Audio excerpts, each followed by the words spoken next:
something I mentioned before, which is a photography channel. Let me go and link this. Here's the link to my brand new channels. One is a photography channel, and the other one is, go ahead and go here. So I actually posted videos already. One is for CryoForge, which is like all to do with like products, just in general, reviewing them, kind of putting my own spin on things. The first one I did was just a wallet, so it's pretty random.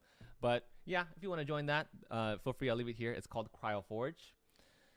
Naming, icon, all that stuff, logos are all set up and done. I actually have 3 videos set per channel. I have the video set for CryoForge, and I have the videos set for Tim Chuon Photography, which is specifically about people. So aside from board games, I am a photographer full-time. I do shoot a lot of different types of events. I haven't done any weddings yet myself, but I am looking into getting to that later on. But anyways, they are here if you want to check them out. So links are all there. I have 3 channels now, but the reason behind that is because I wanted the channel that you're seeing now to be specific to board games and like nothing else. Board games and anything related to that. So like, I guess what would be out of range for that would be like vlogs or just like random videos, but every like top 5 videos, but either way, all those videos are related to board games. And then we have the photography split, and then we have the product split in general. So I will leave a link there. Couple of other announcements. The Unsettled giveaway, from what other people have been asking, that is happening. Okay, that's for sure happening. The next video that you see on this channel will be announcing the top 3 photography contest winners for Unsettled. Super excited about that. You should see the entries. I am so excited to talk about them. They're so good. I just feel like everyone is constantly raising the bar for these photos, honestly, and it's pushing me too. It's getting me nervous because everyone's just getting so good. It's great. Hi, Andy. Welcome to the stream. Welcome to the stream. And lastly, I'm also behind on the Red Rising and Wingspan giveaway. That is happening this weekend. So I'm going to pick one of the comments randomly on the last vlog. Giveaway's already, but I will be announcing this weekend the winners for that as well. So I'm very behind on that. And lastly, the third thing that I'm behind on is the photo challenge for August. That breakdown is also coming as well. So those are the 3 next back-to-back videos after today's or yesterday's ultimate breakdown of all the board game related videos. So we're going to switch into photography mode for a little bit. Everybody, welcome to the stream. Okay, if you have any questions for me for editing, for filming, for just anything related to photography in general, if you have questions about, you know, what games I'm playing, whatever it is, please feel free to leave them down in the chat and I will get to them ASAP. Today, I'm here for you and for you only. So I'm going to break down everything related to your stuff. Oh, it's okay. Thank you so much for just being here. I really appreciate that. Okay, last announcement before we start breaking down the edit. Thank you, Dotarian. Thank you so much. I appreciate that. So behind me, we've got some pretty exciting stuff. We have some really cool stuff we haven't seen yet. We have all the hats in, actually, except black. So I have a white hat in. You can check in the merch store down below. I have the blue hats, and I also have the pink hat too. For anyone that enjoys the color pink, they are available in my merch store. Feel free to check them out. It's super cool. It's very hot over here in SoCal, so that's why I made hats for summer. And this fall, which actually I think it's already, 3 days ago, fall started, we will be getting some hoodies onto the store as well, which is really, really cool. At the end of this stream, I want to give at least one away. So stick around. It's going to be a fun day. This logo actually is inspired by our dog, our little puppy, Luna. So I kind of made a little spin on the wolf logo overall and then combined this with the whole moon symbol. Let's see if you can see that bright right there. So that is the brand new. It's kind of like a second spin on the logo. And on the back, it's a really, really soft hoodie, by the way. On the back, it just says freeze, and it's kind of hard to see. So that is the hoodie coming out this fall with mountains and stuff. Very, very on brand, I would say. But anyways, just wanted to share some exciting news because it's really cool. I'm super excited for it. Do you do backups for in-progress videos on a memory stick or on the cloud? I never do it on the cloud, and the reason why is because it always is super, super laggy every time it's not on the hard drive. So I always just use one of these. It's really, really expensive. It's kind of funny actually because so everything I shoot nowadays is in 4K, and I ran out of space one day and ran out of these to use. So in order for me to make one video, I shot it in 1080p, which is basically just a very, very small downsampled size of video. And someone called me out on it right away, and I knew it. I knew it. Like I knew it when I was editing, and I got sloppy. But it's like I didn't have a choice. I didn't have any space. So 4K eats those things up alive. I have to like go through them at least maybe 2 or 3 times a month. I want to invest in a cloud-based. The only I forget what it's called, but it's like this massive storage system that pretty much every photographer, every content creator has. But it's like thousands of dollars just for storage. And honestly, storage is really boring. But I'm curious to know how editing on that cloud-based software would be, especially at that level. But for now, it's just all in hardware. I keep it straight onto my desktop. I don't edit on the external, and then after I just transfer everything over to the external for storage space. So long-winded story short, I edit everything on the computer. Usually around 200, 300 gigs of total footage. That's my average. And then after that, I just offload it off to an external drive. Not the best. It's a band-aid fix. Not the best way, but that is the pros and cons for it. It's all about speed. So I put everything on the hard drive right away because if it's not on the hard drive, it's just going to be super slow. And honestly, slow and speed kills my creativity for editing. So that's why I try to avoid that. But thank you for the question. That's a really good one. So let's go ahead and start the editing breakdown. The reason why everyone is here today. Okay. So from yesterday's cinematic, if you haven't seen that, please go and check it out. We're going to go straight into it. But I wanted to start off with talking about conceptually how I got to this point. So I always think about when I'm starting these videos, I always think about the start point and the end point because that gives me direction. So my start point in this video is Frostborn, as you can see here, right? So that's a sword. And the second one is going to be the board game, World of Warcraft Pandemic, and also including the sword as well. So that's all I knew. When I first started this, that's all I knew. I don't storyboard. Benita asked about storyboarding the other day, and also just... Yeah, actually, no, let me take it back. Anyways, Benita asked yesterday, not Benita, Amanda, who asked me yesterday about storyboarding? Was it Amanda? Benita? Someone asked me yesterday about storyboarding. Oh my God, it was Reina. Reina asked me about storyboarding. I don't storyboard typically. If I were to work with a team though, I would definitely storyboard and like have a set plan for all that. But anyways, in the meantime, that's my start point and end point. And then from there, as I'm filming, what I try to do is try to get everything really, really perfect in camera. I'm going to touch on this topic a little bit later. But all my shots are not planned at all. If anything, the only thing that I have planned is the music beforehand, and like 1 or 2 transitions that I want to include differently from all the past videos, because I'm always trying to progress. And one way that motivates me to do that is to always include one brand new transition. So that's my start point and end point. And then I also had a really good question way back when. Someone asked me about props usage, which is a really, really great question, because it's like, how do you quantify how much props to use versus the actual board game to use? And my ultimate rule of thumb for that is I would say like an 80-20 rule. 80% of your video should be the board game, and the other 20% should, if you need props, should include that, maybe even 10%. Ultimately, your goal though is to make sure that you are not detracting away from your main subject, which is going to be the board game. So that's why I start off typically props right away. The reason for that is because it sets the stage, and it also sets the stage for telling your story. So that's why I don't include any board game pieces in this particular video. In the first one, I just start off with Frostborn. And this is kind of like a little nod to all the World of Warcraft fans if they would recognize the sword right away. So that's why I included it in the very first shot. And then we go straight into the board game. And I always open up at least within the first 5 to 7 seconds of a very, very powerful, impactful shot. And it almost always includes the box, because I learned very, very early on that sometimes you can't tell what you're showcasing unless you give a quick, broad intro of exactly what that is. And I've learned very fast to include the box.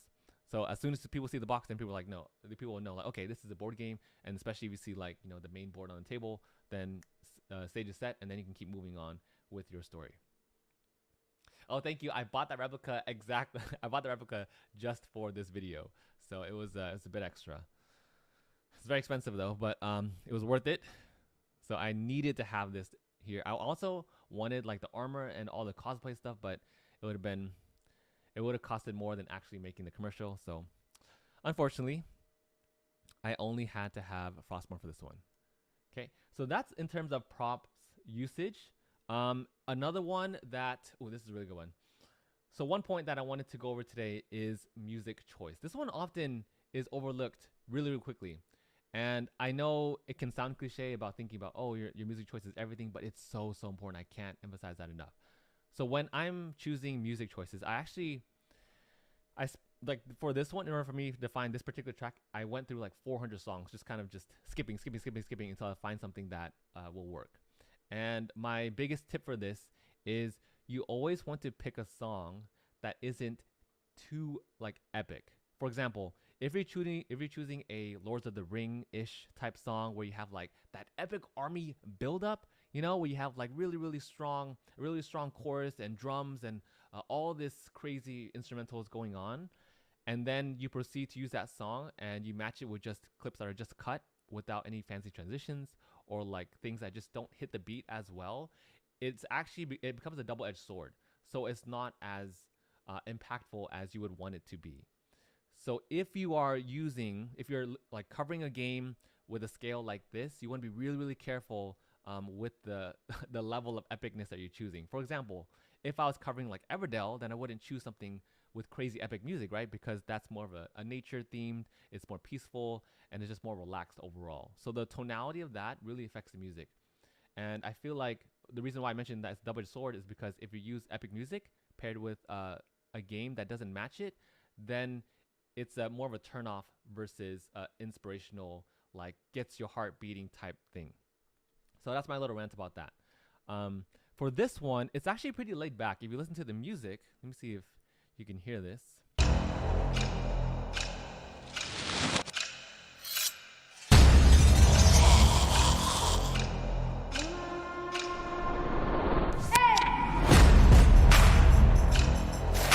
Okay, so overall, the music for this choice, the choice for this song is really simple, right? They're just drumsticks, like constantly hitting boom, boom, boom, and then there's a big bass that just hits that.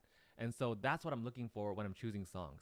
So especially for this one, I wanted something that was scaled back and it wasn't as like fast because I wanted to really emphasize and take longer shots. If you've noticed, like my edits now, they're kind of changing, and I'm kind of making them a little bit slower because I feel like if they're too fast, then you miss details of the board game. So I'm definitely trying to learn to slow down in my edit a lot more than the one I used to. Like for example, if you watch my Skytier video versus this one, I feel like they're drastically different in terms of pacing.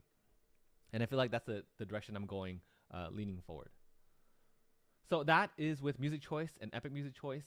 In terms of filming techniques, one thing I wanted to cover today, especially for our content creators, definitely think about lighting. So overall, what I use in general is top-down lighting. And what that means is it's actually what is happening right now. So there's just one light shining at me in this direction. It's kind of angled. For top-down lighting for board games, they would just be one light overhead over a table. And that's typically what I use because it's very dramatic. It's very punchy, just like the shot that you're seeing here. Let me scroll down a little bit so you can see. Okay, so like this shot right here, look at how dramatic that is. That is top-down lighting. So that's the reason why I like it so much, because it just eliminates everything else. And then one new light that I used this time around actually is a spotlight. And I really wished that I used a spotlight early on, because it really changed the game, especially when it comes to filming cinematic videos, because it just isolates that subject and crushes everything else. For example, this die shot, just one spotlight. A very soft spotlight that is able to focus in on the die, and then it just breaks down everything else. So notice how everything else is just black, and then all you see is the dice. So let me see some other shots that have spotlight. So actually most spotlights are used in most of these shots, And I used every single light that I had for this opening shot. Let me show you that one, which is the box shot. Where was it? Here. Okay. Let me skip a few frames and boom. Okay. Those first 5 seconds are so pivotal and important to your opening shot because this is what grabs viewers' attention spans. And so the first 5 seconds, I just like get so worked up about this because you think about what is going to grab the viewer for the rest of your video. Because at the same time, this one is also going to serve as it could dually serve as like ads for Instagram as well. So for this shot, I have a spotlight going straight onto the box. That's what is able to highlight it, right? This is nothing I've done in editing. This is just one light shining on the box. Actually, I'll take the back. This is the top-down lighting, and then the spotlight is in the back. It's the orange light that is shining away from here. So you can see all these streaks. I even put like a cardboard piece here and cut out some holes, and then you can see little streaks of light shining through the fog. I wish it was more dramatic. I wish there was like more points of it kind of just showing out, but that was the best I could get at that time. And then the last sources of light are the blue lights in the background. So these lights behind me that you can see right here, those lights you can change to pretty much any color. So that's why I always use them to match the color of the board game. Since this one is all about, you know, Blizzard, Wrath of the Lich King, that's why I made them blue. So that is my major takeaway for lighting. If you want to do cinematic shots, definitely think about using top-down lighting and think about using a spotlight. For those that are joining in, welcome to the stream. If you have any questions for me about filming, editing, I am here for you today. Yes, those lights. If I need to make a video all about like the gear I should have invested in. Someone on Patreon mentioned this, then I definitely want to do a video just like that. I feel like I've reached the point where I know what I want or know what I should have gotten versus what I should not have gotten. If I can go back in time, I would have invested first in a really nice light versus a camera, a lens, a mic. I would have invested in the light first off. Yeah, thank you. It's really cool. I learned a lot from, so the company, the brand is Aperture. Not sponsored, by the way, but let me go ahead and type it in chat. Aperture is the brand for most of the lighting equipment here.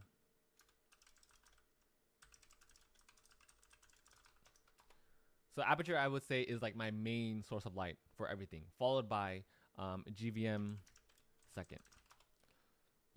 In case any of you are interested, in case any of you are interested in that, I would definitely invest in lights first. So Aperture, I use a key light. A key light is your main light, and then you can use accent lights. That they have a ton of lights to choose from, but I would definitely say that a key light is the best investment early on. Okay, so going from there, that's in terms of lighting. Let's talk about handheld shots. I think this one is really, really important. I say that about everything, but no, for this one, handheld shots, I think I get the most amount of questions about this in particular. Everything that you see today was either shot handheld or just on a tripod. I did not use any stabilizers. I didn't even use a slider because I felt like it didn't fit for anything that I wanted this time around. But either way, I do most of my shots handheld. So you want to make sure that you are making them as stable as possible. You want to shoot them in slow motion because you can always speed it up in post. And I also mix it up too. Sometimes I shoot things in 24 FPS. That basically just means like what you're seeing, almost what you're seeing now. Right now, you're actually looking at 60 FPS because of the live stream. But pretty much any video in general that you watch on TV, that you see on social media, most of those videos are shot in 24 FPS. You want to mix in your footage. So a lot of the shots that I use for B-roll is shot in slow motion, which is above 60 FPS. All these shots in particular are shot in 120. And then I also mix in a couple of them that are shot in 24. So let's see if I can find a 24 FPS shot. So all this is slow motion, 120, 120. Let me see which one was shot in 24.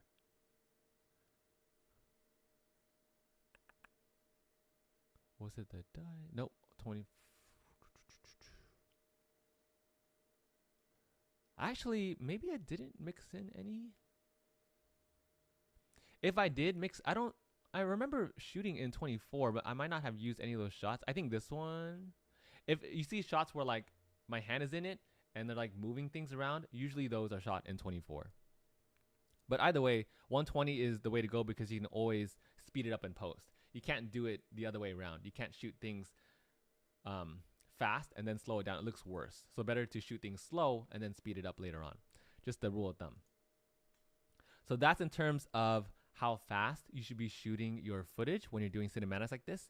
But the key here, the secret to board game B-roll is a shot like this.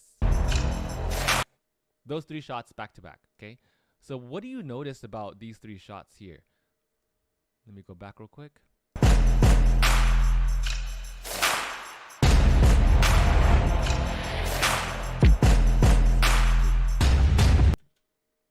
I like totally just skipped it. Oh, right here, sorry. Right here. Okay. With those 3 shots, notice how the foreground is constantly moving. So I have this black bar over here. This is just part of the box. And I always do shots like this because the thing is you're revealing the background, and this is what differentiates good B-roll versus cinematic B-roll. So the reason why, like you'll see it often in movies, like action movies, they have this foreground element. And as they're panning across, so panning like as they're moving the camera this way, something's being revealed. In this case, I'm revealing a quest token. And then we move on to the next shot, right? And I'm revealing Dalaran, which is a really, really big city in WoW. It used to be one of the home cities in that game. And then we move forward again. And then I also reveal Ulduar. If you're familiar with that, if any of you have played WoW, let me know. But Ulduar was a really, really big raid, an instance back in the day of the Ratchet Lich King. So all these are still purposeful. And they're also incorporating foreground elements in order to reveal what I'm trying to show and highlight, even though it's like really fast and for like a split second. So definitely incorporate foreground elements as you are filming. Now, next up, a couple other filming techniques that I think are really helpful. A lot of people ask me about this one, which is really cool because it's something that I made up kind of recently, starting from the top five videos, top 5 board games you can get at Target. This is kind of where I made it up from. And when I say made it up, I didn't say I in particular made up this shot. I got inspiration from, you know, a bunch of other creators, in particular Peter McKinnon. He does really cool B-roll like this. But I kind of just molded it around the board game shot. He used to do this for when he's looking at wallets and different things like that. So I decided to apply a similar technique, make some more dramaticism incorporated with the fog and with the lights, and then incorporated cards just like this. Because the problem with a lot of our board game B-roll is that board games don't move, right? The thing when other creators are making cinematic videos, there's always movement because there are people involved. But then with board games, they're static, they're products, right? So yes, you can use a turntable for them, but I feel like for me in the moment, turntables are getting a little bit stale. So I'm kind of trying to figure out new ways to introduce our components. And one really cool way is by just walking into the frame like this. I don't have to like show my face in this, but I still want to incorporate some movement, which is why for this really cool shot, the camera was on a tripod like how it is now, and then it's shot in 4K. And this is really important because if you shoot in 4K, then you can zoom in and zoom out, and you won't lose image quality. So it basically won't look bad. It'll look really good when you shoot in 4K when you zoom in and you zoom out. And then I have that in, so now I'm slowly moving in, like me myself, I'm physically moving towards the camera like this, and my camera itself digitally is zooming in as well. So there's some contrasting movement in that one static shot. And of course, that's when the cards come in, right? And then we have our transition. So I purposely blocked the lens. And when you have a shot like this, like a mask, you're actually going frame by frame. Let me show you what it looks like. So you're going in frame by frame and you're putting in these blue dots. For those that are unfamiliar with masking, you go in frame by frame and you put in a dot one by one by one, and you're outlining this. And then you go to the next frame and the next part moves, and then you change what that looks like, right? So that's how you go from this card shot to this really smooth mask transition going into the next shot like that. That's a really short masking transition. Typically they're like 7 to 10 frames, but yeah, you would go in one by one, put in those dots, and slowly reveal the next frame. So that is one way I incorporate shots for static ones. And the rest are all like handheld, like going from side to side, left to right, up and down. And I think this one is also on a tripod as well. This focus on the dice. And notice how there's also one spotlight, right? Just shining right on the dice. Gives that nice little glimmer, nice little highlight. And then everything else is just black and dark, which is really cool. So that's why I love that spotlight effect, kind of just showing on the dice. And it just looks really nice and isolated. So this is how I'm incorporating movement. Either they're on a tripod and I'm kind of just like showing things to the camera like that and just moving forward towards it and then shooting in 4K, or I'm just doing everything handheld, just going from left to right, using the box as like foreground. I'm going over the components, I'm going under, and there's just a variety of all of those as I'm filming. Is there structure as I'm filming this, and do I know what I'm gonna show in the edit? Absolutely not. Like I said, I only knew my starting point and my end point. I know I wanted to start with the sword, and I know I wanted to end with the sword. So from there, the rest just comes alive during the edit. But what I always try to ensure is I get a variety of shots. That way it gives me more flexibility in post.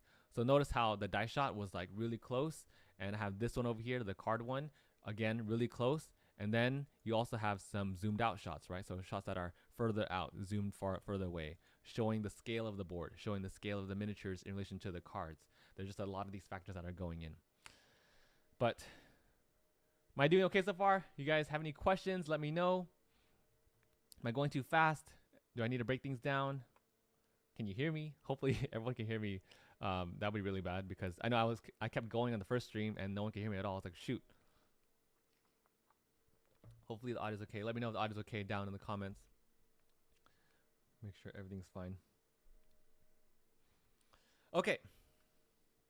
So. Awesome. Thank you so much. Okay. So, those are handheld shots.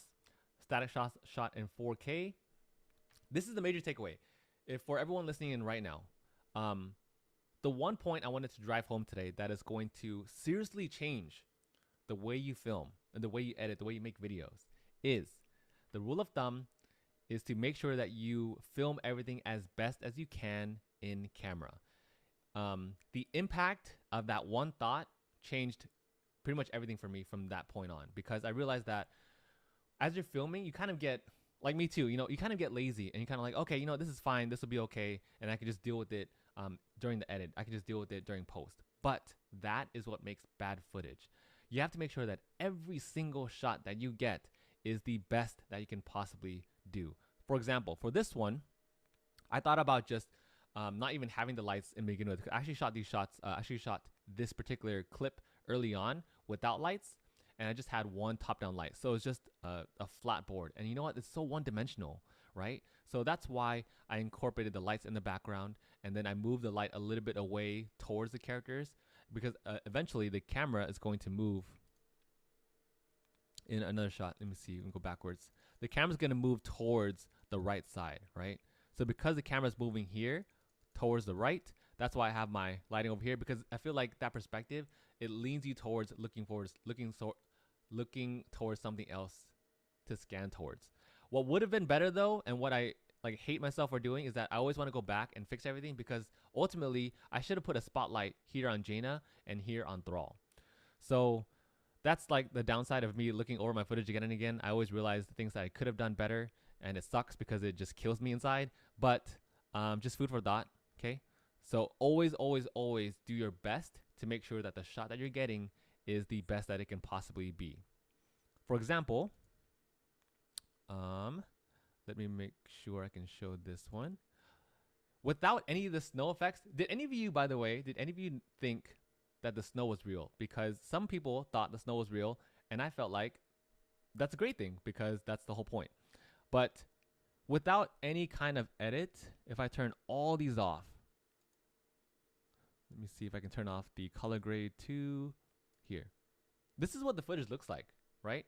But the thing is, sometimes you get shots where you don't know what else to do. And so instead, what I wanted to do for this shot is to have at least a little glimmer, a little piece of light here in the left, because when you have lights on boards, you'll notice that they create this sheen depending on the camera angle that you're using.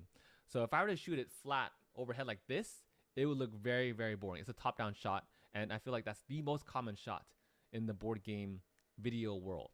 And you know, I do it myself too, and it works for gameplay videos, but it's so boring to watch. So instead, what I did for this one is I tilted it down, so the respective changes, right? And you're looking straight at the despair track. I even removed the quest cards. I removed the reward cards because the only thing I wanted to focus on here was the despair track, because this is an integral part of the game. Because as this thing ticks down, it's going towards closer and closer towards your demise. So that's what the shot looks like. It's not the best shot, but it's still as clean as I can make it in this case. Because now, I didn't know I was going to add in snow and stuff later on, but with, you know, color grade, look how drastic the footage just changes. It's so rich with color, and then add in snow and all that, and it just becomes that much better. So ultimately, what I'm trying to say here is try your best to make sure that whatever you see in your camera is the best that it can be, because your edit can only make your footage better. It's very, very difficult to make your footage better when it's already starting off like poorly. Same thing with cooking, right? I feel like if you start with, you know, really bad ingredients or rotten ingredients, there's only so much that you can do with that. You know, ultimately, sometimes you might even have to throw it away, just like you have to throw away clips too. So that's my big takeaway for that. Okay, let's go ahead and move on to some sound design, and then we're gonna go over everything one by one in terms of the sequence. We'll go start in order and then go towards the end. But I wanted to quickly touch on sound design. So let me turn everything on here. This video doesn't have too much sound design, but I wanted to touch on this part real quick. So right off the bat, I think what makes a video way more immersive, did you hear the snow in the background? That. This is something I learned from Brandon, not Brandon Wolfel, but Brandon Wong. He taught me this, and it's really, really cool. But atmospheric sound is what creates an immersive environment for your videos. And ever since I picked that up, I've always included atmospheric sound. What that is just setting the stage for your video. In this case, it's a blizzard, it's a snowstorm. So I just looked up, you know, snowstorm on Epidemic Sound. That's the library that I use. And on Epidemic Sound, they had this clipper here called the Wind Blizzard. So I just kind of searched through and looked for one that was kind of soft. And I also edit in notice here how the sound doesn't just start off harsh. It slowly increases, stays the same, and then it slowly decreases as I reach the main clip. So that's in terms of sound design. Like, you want to transition and slowly ease people in, and then just like figure out how you should balance how strong that sound should be. Ideally, people shouldn't even really notice the sound. They're like, that's a hard part about cinematography and filming, is that a lot of the edits that you make, they're actually more effective when people can't see them or hear them. If it just becomes natural to them and they don't really think about it, they don't give a second thought to it, unless they come from like the creative side and they know to look for those things, then it's a great thing. I am stuttering all over the place today. It's a great thing. So that is atmospheric sound, and then I also added in the very beginning some footsteps. And so that was a combination of two different sounds. I added in a footstep, just a regular footstep in snow, and I also added in this chain effect, this chain movement, because I feel like with the Lich King, he's going to be in full plated armor, right? You want something epic. So it would have been really cool to get like a cosplayer with the Lich King outfit actually walking in snow. Obviously, that wasn't going to happen, especially nowadays. So the best that I could do is at least transition it with just like a black background, and then that goes into the sword straight away. And a couple of other things in terms of sound. So notice here, let's see if I can play it with this. Right? So look at the difference between having sound versus no sound. Like, it's so boring without sound, right? So the reason why sound is so important is because it accents the transitions and the movements that you're making, which is really, really cool. Oh, thank you, Amanda. Thank you so much for being here. I totally appreciate you. Thank you so much. So that's why sound is very, very effective in elevating your transition points, especially for this one. So look here. Let me get to the sword swiping motion. I think it's over here. Like that. I know it's kind of stuttery, but let me play it one more time. Boom. Like that sword transition would be so boring if we didn't have an actual blade that swiped across the screen just like that. So this was another mask right here, right? So sword in and then sword out, and it goes into the ghouls. What would have been really nice though, would have been amazing, is if for the ghouls and the abominations, if I could actually use the sounds from the game, that would have been amazing. But I kind of just made do with what I had with the sound library. If it was the actual ghouls from World of Warcraft, it would have been so much better. But what can you do? If any of you have played WoW, the ghouls make this like attacking sound like rah, and perfect imitation of that, by the way. They made this chasing sound, and it would have been perfect to pair with this particular clip. So anyways, all that bottom line for sound design, use it, don't neglect it, and always incorporate it for your miniatures, because that's what gives character to your miniature shots, and also for your transitions overall. So definitely do not neglect sound design. Sometimes, or even for cards and stuff too, like for this one, right? Even if the card is just sliding across the table, it just looks and sounds so much better when you actually have things paired with it, right? So that wasn't the actual, this clip right here, me putting the quest card on the board, that doesn't actually make that sound, but instead I found like a card flip sound and epidemic sound, and just use that to make this part just that much more immersive. It's those little details that make the video overall so much better. So that is in terms of sound design. Yes, exactly. It's like you're Northern. That's exactly why. That's the exact feeling I wanted to make for that. We got snow. We got ghouls. We got chains. That dark vibe is what I was going for. Okay, now let's go ahead and break down everything step by step, and I want to just give you a couple behind the scenes tips about the overall clip. So I'm gonna start and stop this a lot. Shot to the sword. Oh wait, let me play with the music, sorry.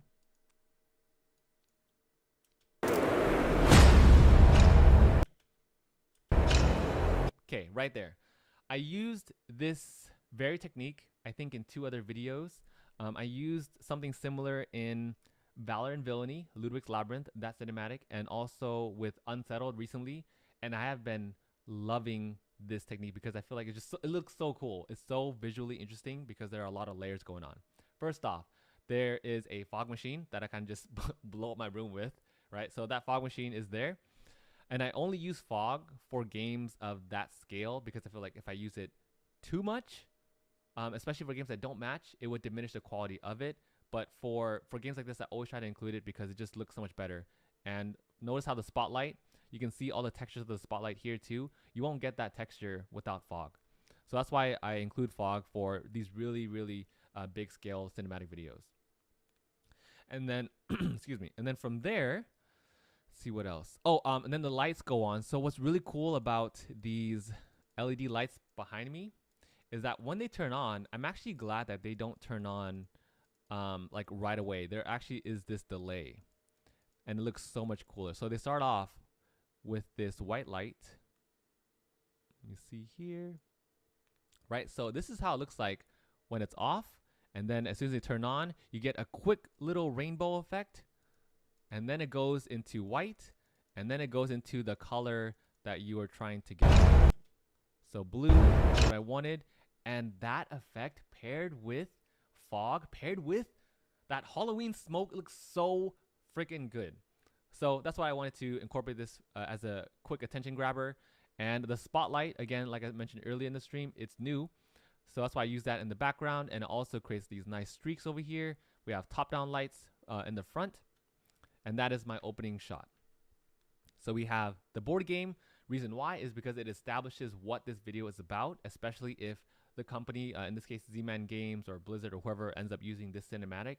It establishes, it creates flexibility for them to use this as an Instagram ad or any other ad, Facebook ads, whatever kind of ad streaming platform they're using.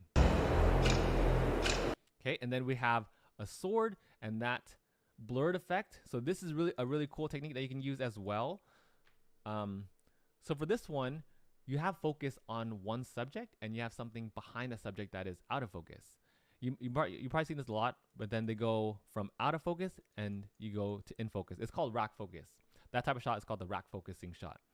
So that's why I wanted to establish this right away, because this is from Z-Man Games, who is sponsoring or who has sponsored that video. Okay, so we have the establishing shot, which is the board game in the box. We have the company involved, which is Z-Man Games and Blizzard. And then this is probably the, I think, yeah, this is a reversal shot. All I did for this one is I had the sword and I had this fake snow. It's just a little tiny cup of snow, and you pour water in it and it becomes this very, very fluffy texture. It looks like real snow. And I put it on the sword and then I just took it off. It's a simple shot just like that. But I reversed it. That way it looks like the sword is actually, the snow is coming onto the sword.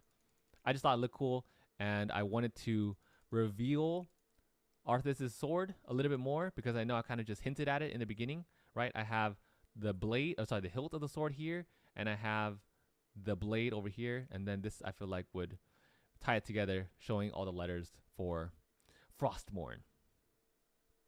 And then we go into Icecrown Citadel, which is also laid on top of the sword, at the very tip of the sword. So this is the end game, and I'm going to tie that back later on. And I'm also filming on pretty much, oh sorry, I just kicked the camera, I'm sorry. But the Icecrown Citadel is sitting on Frostmourne, which in turn is sitting on a blue poster board. So the reason why I'm using blue poster board is because that blue matches everything else that's being shown in the video. I could have used black, could have used white. Probably wouldn't have looked really well. White probably would not have looked good on camera here, especially with all the highlights. Notice how strong the white is in snow. That's why I avoided white and just wanted to use a straight blue. To also change the setting a little bit too as well.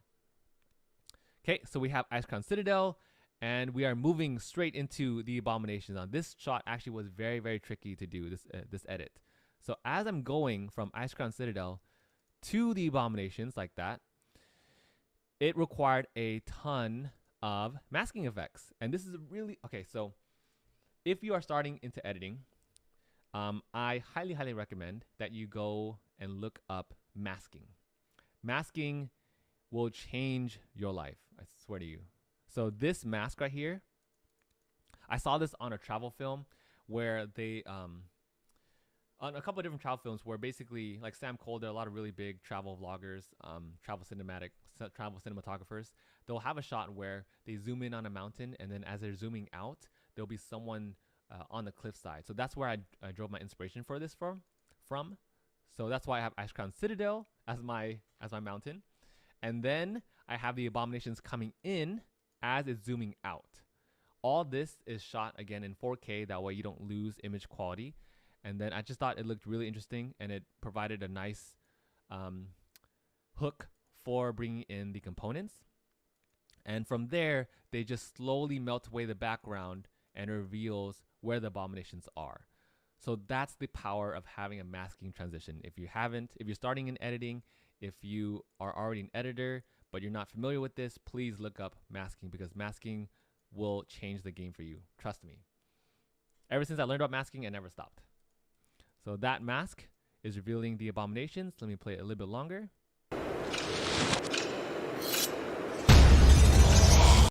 We have the transition that I broke down earlier, going from Frostmourne, swiping across the screen, going into our ghouls. So we've talked about that. And the dice. So this one, actually, the dice, you can kind of see it a little bit, but there's actually a wire that is suspending the dice. So all of this is being suspended in air. It's being stuck to what's called a honeycomb grid. Honeycomb grid, when you put it on your light, it looks exactly like a honeycomb. It's a black honeycomb grid.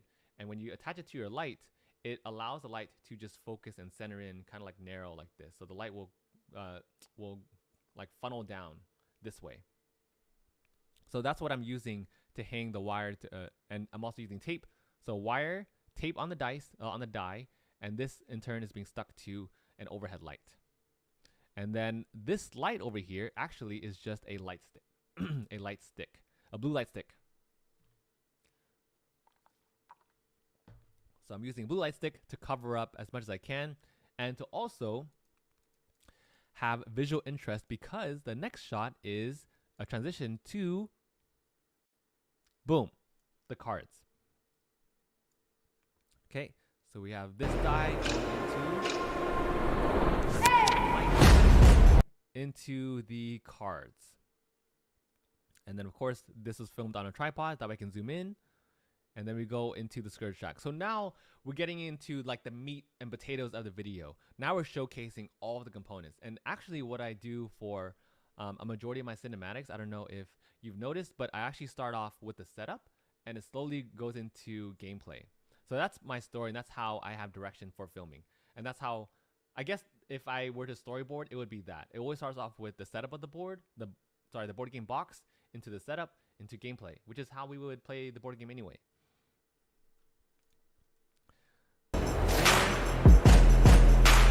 Now we get into the miniatures, and I also wanted to mention the snow.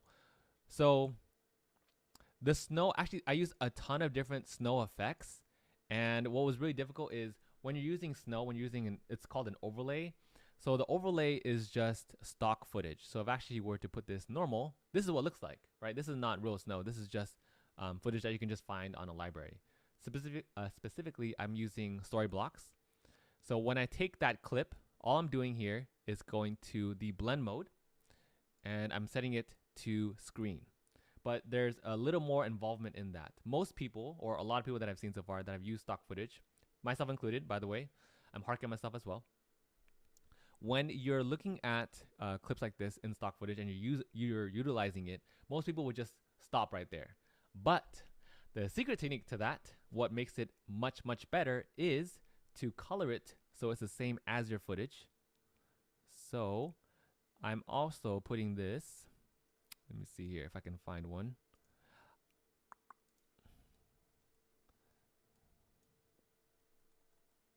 See, like here, okay? So for this one, notice here how it changes very, very subtly if I take it out of the color. So right now, this is my color grade layer, this brown layer. This is what's actually making color for the footage. And then when I drag it down, whatever is underneath this brown clip is going to color it the same way.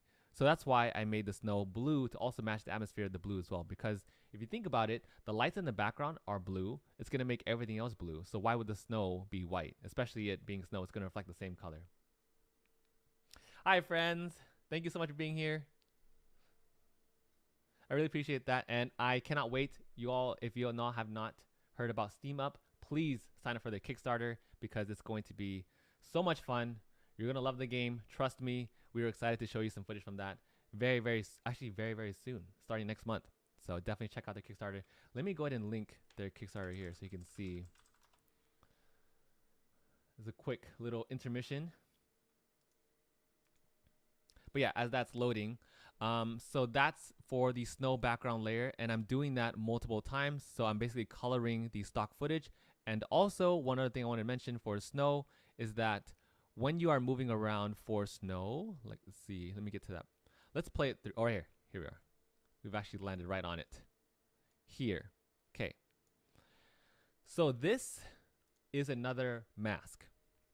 And the reason why I wanted to highlight this is because when you have snow and you're fluttering your hands around snow, the snow is going to fly around too, right? So how do you make that happen with stock footage that's kind of just flat? One way to do that is with a mask. So what I did here was I actually created a mask on the snow layer. So you can see this blue outline here. This is empty. There's actually no snow here because I feel like I'm trying to replicate as realistic. I'm trying to make it as realistic as possible. So with all these cards, as I'm flicking it around, that layer kind of moves as if the snow would move along with it. And it kind of just dies off. Okay. So without the blue, if you look at it carefully, it'll look like this. Play it one more time. See, it's very, very subtle. But if you look at it, if you watch the YouTube video, which will be in much, much better time, it will be, you'll see that subtle shift in snow. And it's those details, again, it's those details that we are layering constantly to make things better. And let me get to, let's see, get to Steam up.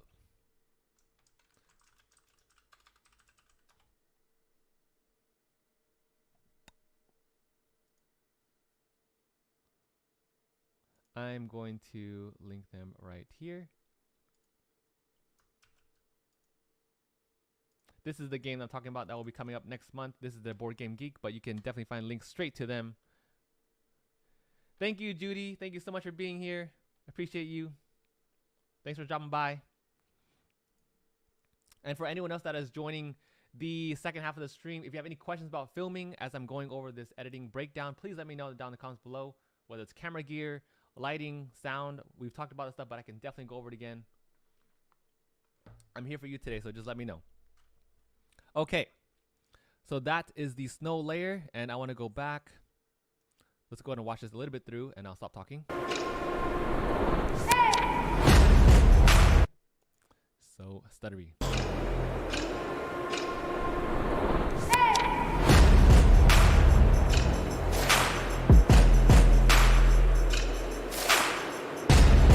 Okay, this another part I wanted to touch on is this particular clip. Right here. Okay. I want to know your thoughts on this, by the way, because I don't know how, I still don't really fully know how I feel about this yet. But hand shots in videos, are you okay with that? Because I thought about it, and it would have been really nice to have an animator to kind of move those things in. But a couple people have been telling me that they feel like it's more immersive in the video when they see actual hand shots, which is why I included them here. Personally, I'm not the biggest fan of them. Because I'd rather be the person behind the camera and filming someone actually moving around, because those shots would look so much better. For example, if I would have my camera and kind of just follow them as they're moving components here and here, it would look so much more interesting. But because I'm limited to just, you know, doing it myself, I'm kind of like Gollum from Lord of the Rings. I'm like holding this, and the other part is like this, and I'm kind of just filming myself going back and forth like that. So it's actually a very difficult shot. And again, it's not my favorite, but I feel like it's essential because I'm trying to show mechanics of the game. So let me know what your thoughts are about that. But that's the hand shot. I always include a few of those because, again, this is what you would be doing in the game. So I feel like even if I'm not the biggest fan of it, it's still immersive in that sense, because thematically and mechanically, this is what you're actually doing in the game, right? You're moving pieces across the board.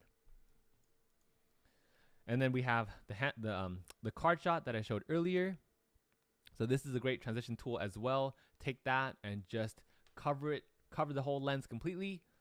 And then we of course include a mask. This one is new. So I wanted so this technique right here, not technique, but this particular shot, I wanted to highlight something in a different way, which was playing with cards, right? So when you're using cards, the only thing I've shown so far is like I'm showing cards to the front and I'm kind of just leaning towards the camera. And another way I can do it is to show it over your shoulders, have your shoulder be the foreground, and then just see like your hand. Those are two staple shots that I always use, but this is a totally new shot that I've never tried before until now. So again, camera's on a tripod, and I'm using an 85mm lens. The reason why I'm using such a long lens is because I wanted to completely make the background as blurry as possible. And then from there, my focus is straight onto my hand, which is sliding a reward card onto the board. And the reason why is because, again, I'm always highlighting the setup and the mechanics of the game. Like every one of my shots are always like trying to be as involved as with the game as possible. So that's why here in the setup, you're actually hiding rewards underneath the quest cards. That's why I did this particular shot. And then right after that, see that the quest drops onto the reward card. So those are like the Easter eggs, I guess, if that's for lack of a better term. Easter eggs are little details that I include in my cinematic videos. They're just actual mechanics of the game. And I know, I think the guys from Plunder really appreciated that too. They told me they watched the cinematic for that one over and over again because they wanted to see all the details that they included for their particular game. So that's why ever since then, just ever since the beginning of when I started all this, I always try to include little details like that. Because board game components can look cool, right? But if they're not telling a story, if they're not being a part of the actual game, then I feel like it loses that relatable element.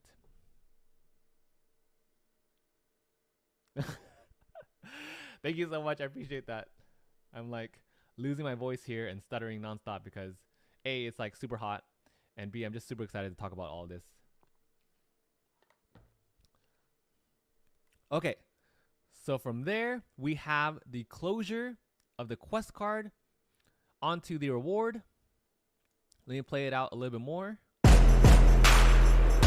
Okay, let me talk to you about this one. So this also is a brand new shot that I've included as well. That's the fun stuff about making videos for me like that. It's like, it's always trying to be creative and doing things differently. Let me go on this little quick tangent again.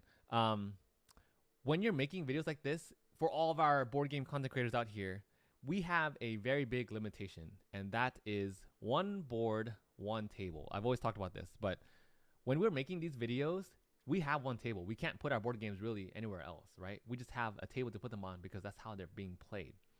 So it's very, very difficult to make it different every single time. That is one of my biggest struggles as a creator, is to think about how can I do things differently every time. And one way I find inspiration is, of course, by watching other YouTube creators. But another one is kind of just by accident. This was by accident because I actually was walking around my studio table to get to the other side, and I smacked my light, the spotlight, and it just like shot down. And then right away I was like, oh my god, this can actually be pretty cool. So as the light went down, it just highlights Wormrest Temple, which again is another big instance during the Wrath of the Lich King. It was a pretty popular raid that you can queue up for. So that's why I wanted to highlight Wormrest Temple as well. And you just get this cool shot, and it was totally by accident, you know? So the spotlight started off somewhere else, but the focus is on here. It's also not on autofocus, because if it were to be on autofocus, it wouldn't know where to focus. You kind of just, the camera's hunting, which basically means it goes in and out of focus. So instead, I put it, I set the focus here on the temple. So the light's here. This is actually shot in reverse. So right now the light's here, and it's on Wormrest Temple, and it's on autofocus. And then I click off autofocus, so now it's on manual focus. And then I take the light away, and again, hit record. And then as I'm recording, it's on a tripod, so I don't have to do anything to it. But instead, I'm moving the light, shifting it over to Wormrest Temple. Again, another subtle shot, but it's totally new, and something that I'm going to be using a lot more in the future as well. Just highlighting a component with the spotlight. Okay, from there, we go into an overlay shot, another establishing shot. For those that are unfamiliar with what establishing shots are, they set the scene. They tell you and your viewers where you are currently. So right now, in case people are unsure what we're looking at, I still want to always tie back into this is a board game, because I've had a lot of fair and really, really good feedback early on when I made these videos. Is that I don't know what we're looking at, Tim, and it's fair, because I didn't like, if all of us weren't board gamers and we were to just look at this video, the biggest question that you have to overcome is, what am I looking at? So I always include these establishing shots that set the scene and tell viewers, hey, we are looking at a board game, not a video game, not just a random product that looks cool, but we are looking at a board game. Hence why I zoom out and show the main board, I show the cards and the 3D structures. As soon as you see all that cardboard, you know that it's a board game. So that's why I always zoom in, zoom out, right? Zoom in, focus in on the miniatures, focus in on the cards, the tokens, zoom out, show the board, show the 3D terrain, and all that good stuff. Okay. So here we have a strong hit for the base, and that's why I wanted to do fast clips this time for this one, to really hit that base. What I should have done, looking back at it again, is I probably would have zoomed in and zoomed out, because the base is so strong, right? It's just a boom, boom, boom. When you have strong hits like that, you really want to make sure you hit that beat. So I think it would have really accented the beat more if I just zoomed in for each of those clips. So it would have been cooler if it was like a zoom in, zoom in, zoom in. So the only time I did zoom in though was on this one. Let me play this back and I'll break it down.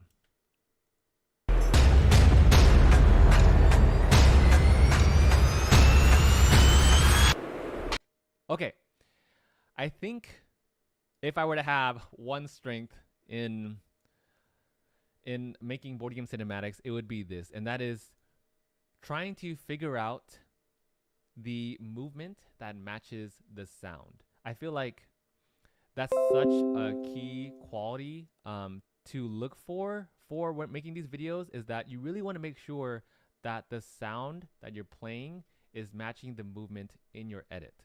And what I mean by that is, if you heard that squeaky sound, the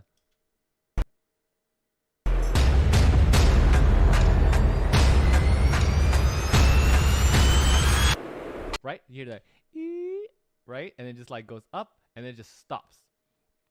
All the movement involved in editing for this, I'm trying to my best to match that as best as I can. So notice here how it just zooms in, right? It creates that tension.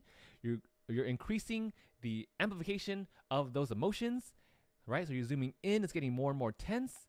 Zooming in again because this clip matches this clip, right? So you want to always match the movement. So I'm zooming in here, I'm zooming in here. And then also, by the way, as a side note, dice first and then quest, because as you're using dice, you're using them to keep questing. So little side note about game mechanics is incorporated here.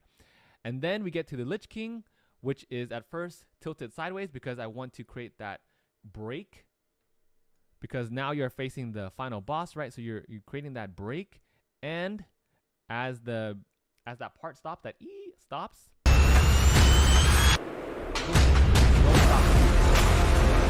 In the edit for the Lich King, there is a rotation here.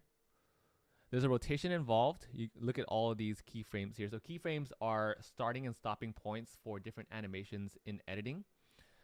So for that one, I am changing the position, the scale, and the rotation. So scale is how much you can zoom in, zoom out. Position is where you are on your clip, and rotation is where the camera is being flipped. So I'm using all of that and incorporating that into movement here. And I'm also even speeding up the clip and using what's called a time remap. So for that one means I'm increasing the speed of the clip, and I'm also decreasing it at certain time intervals. Here I dropped snow on the Lich King, and then I purposefully stopped while recording. So that way in the edit, I knew that I wanted maybe to have some flexibility for this particular case. And it actually worked out, because as the snow stopped, the rotation stops, the scale stops, everything just stops for a second, and we give everyone time to breathe. That's a really big vital point that you don't want to miss either in your videos. You always want to give your viewers time to breathe, time to just take in what they've been seeing. So this is around the 30-second mark, which is halfway through the video. And then we know that it's only going to, quote, get better from here, right? It's faster paced. So I increase my editing pace from here on out.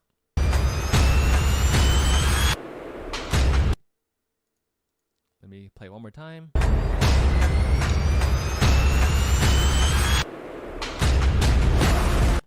Okay, so it's kind of like running a marathon, or yeah, it's kind of like running a marathon, right? This is the last stretch now. This is your last leg of the race, and that's where you want to just go all in for your edit and show your best, clips even after the fact. So from here, pacing increases, and notice how the when it stops, the smoke kind of just slowly just drifts on through, and then now we are zooming out, boom, boom, boom, to hit those hits.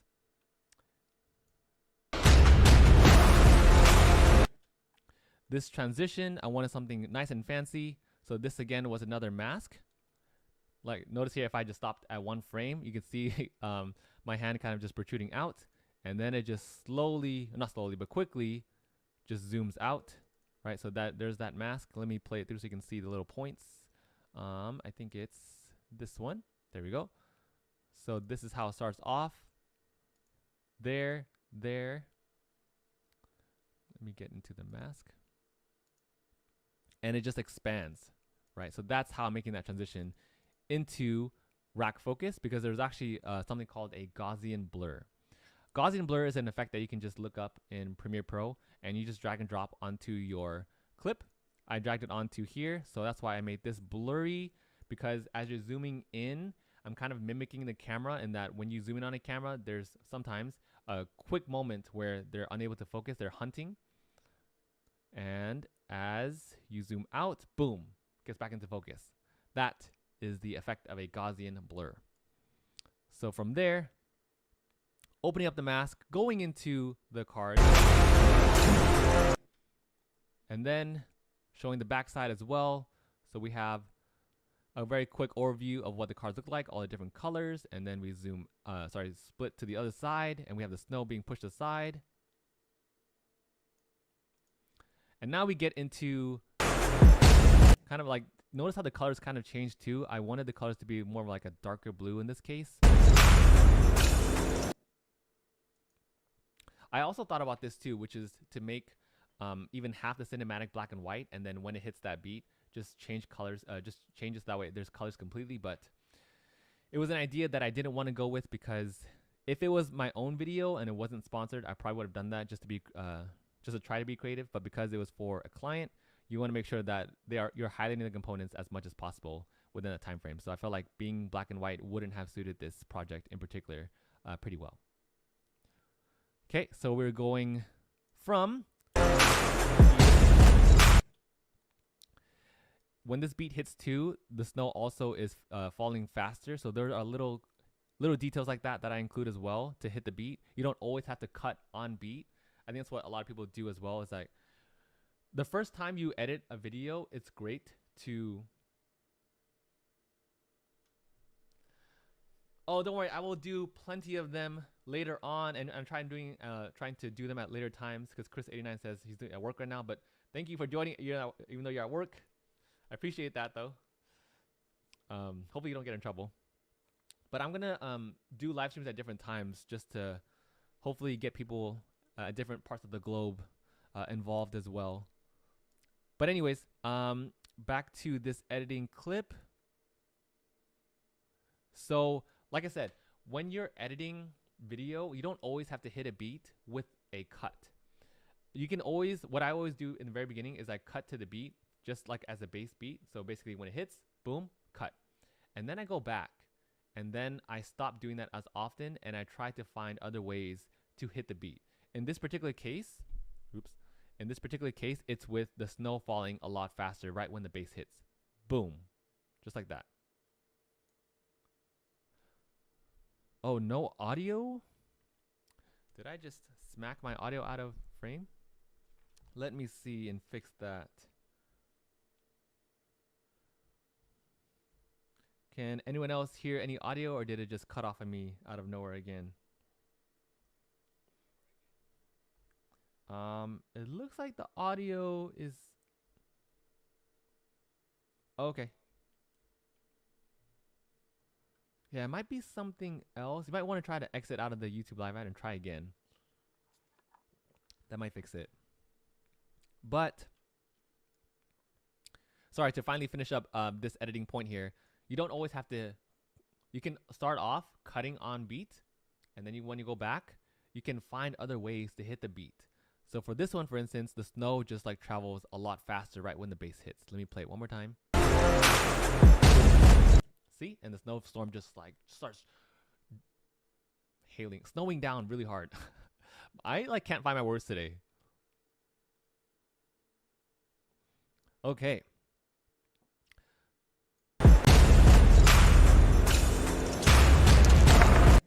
Okay, now this one, again, this one also isn't my favorite shot, but I wanted a way to incorporate dice, and ideally a slider would have been good now that I'm thinking back retroactively, but I wanted to have the dice roll in the perspective of the person, of like the player. That's why I included this shot, and I included a rotation, just like I did with the Lich King shot here. And then again, 4K, so I can zoom in. And then as the dice are finishing rolling up, there is another mask that slowly fades them out. So you can see here how it just goes and rolls and boom. So now you can still see residual parts of the dice going into the next frame. So this was as clean as I could make it, but I still wanted a transition that wasn't just cutting it off. I wanted this transition to overlay into the next frame, again, for variety. Okay. Let me see.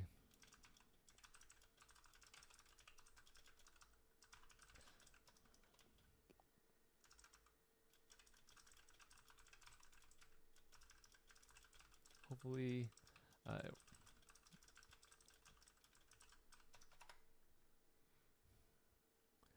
okay. So going towards the end of the edit here.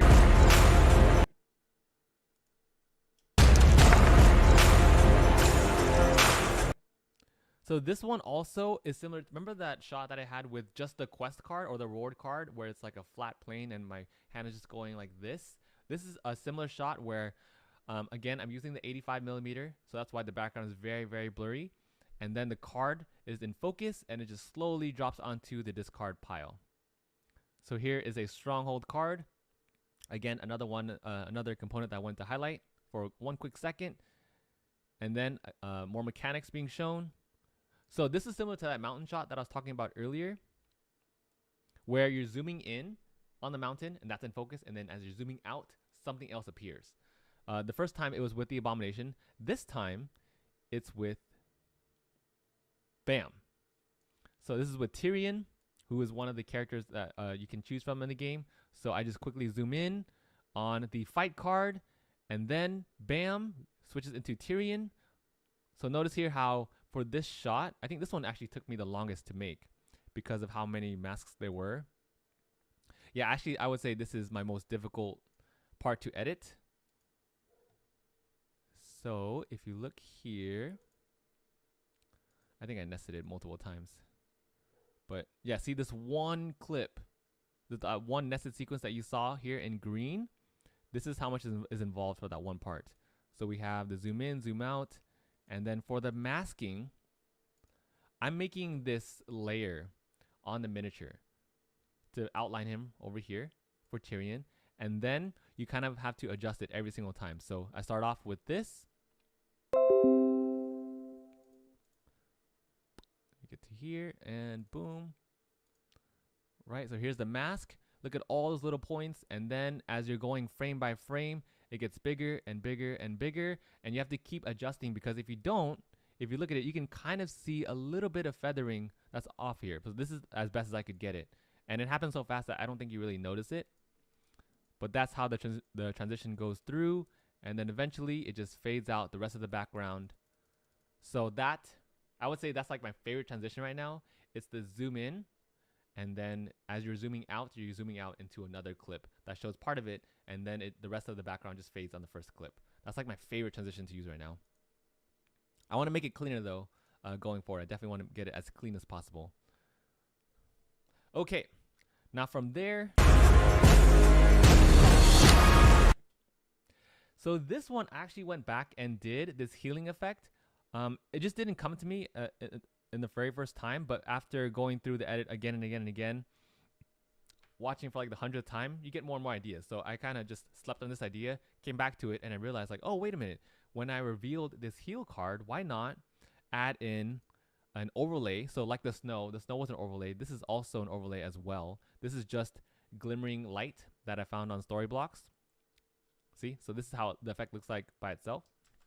And then when you include a mask, it just covers the card, because it feels like when you're using the card, it's an actual healing effect. And then also paired that with some healing sounds. In case you're curious what a healing sound, what you can use to search for it, I used Shimmering Ascend. So ascending sound effects will come in handy a lot. You will always use ascend and descend to make cinematic videos, so definitely keep that in mind. Ascends and descends come in handy. So this is a shimmering effect for the sound. That paired with the glowing aura here, it makes it look like it's an actual heal that you would do in the game. So I'm really glad I came back to it and got that idea, along with adding in a little card sound effect by just flipping the card over.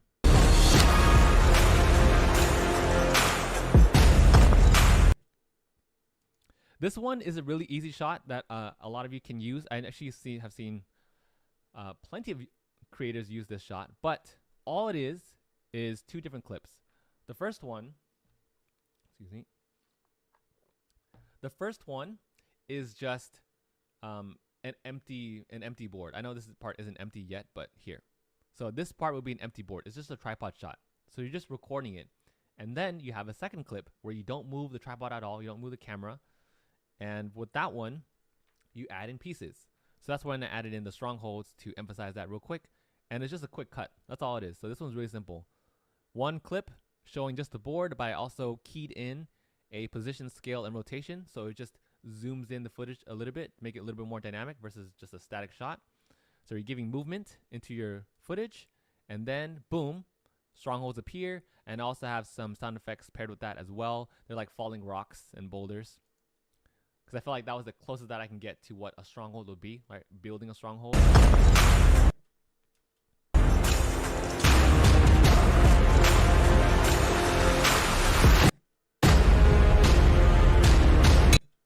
And that is the end of the video. So this part 2, I also came back. Initially, I had a very light sword sound effect, but I showed one of my cousins, and he was like, you know what? This is the last frame. I feel like you should have something that is more impactful, which is why I typically show a lot of my cousins and just friends and family in general before this video goes live to see their feedback. And he gave me a really good point here, which is this is the last clip that people see. You want that really nice, impactful, dramatic effect. And I was struggling a lot with this one. I think I searched over like 200 sounds just to find this one sword effect. And that's what I ended up with. This one ended up being a metallic slam. So that's the thing when you're looking for sound effects, things won't always be the actual sound. So I'm not actually looking for a sword. Instead, I'm looking for a metallic slam, right? But when you're hearing it and when you're seeing it as the viewer, it doesn't always come across like, oh wait, that's definitely not a sword sound. That's a metallic slam. Like no one's going to think that if you play it well. So that's why I included this here. Or just slams down onto the ground a little bit. That is the finishing shot, starting off with Frostmourne and ending with Frostmourne. Ethan says, what site do I use for music and sound effects? Good question. So sound effects, I would say is Epidemic Sound. And then I use 2 other platforms, Artlist. Actually, so I use Epidemic Sound also for music, plus Artlist.